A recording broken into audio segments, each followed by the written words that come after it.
Rais wa Ufaransa Emmanuel Macron ametangaza kuwa mwanajeshi mmoja wa Ufaransa ameuawa wakati wa shambulio la ndege zisizo na rubani katika eneo la Erbil nchini Iraki, huku wengine kadhaa wakijeruhiwa. Alimtaja afisa mkuu wa warrant Arnaud Frion kama kifo cha kwanza cha kijeshi cha Ufaransa tangu vita nchini Irani vianze mwishoni mwa mwezi uliopita.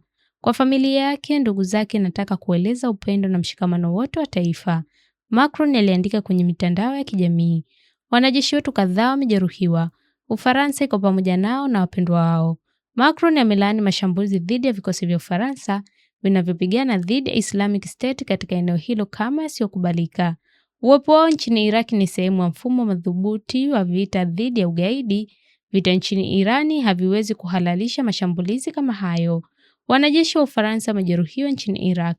Chanzo cha Peter Getty Images ya awali ilitangaza kuwa wanajeshi 6 wa Ufaransa wamejeruhiwa katika shambulizi la ndege isiyo na rubani katika eneo la Erbil nchini Iraq. Mashirika ya habari yakiwemo Reuters na AFP yanaripoti. Walipelekwa katika kituo cha matibabu kilicho karibu, Reuters imesema ikinukuu jeshi la Ufaransa. Erbil katika eneo la Kurdistan lenye kujitawala kwa kiasi fulani liko takriban kilomita 115 magharibi mwa mpaka wa Irani.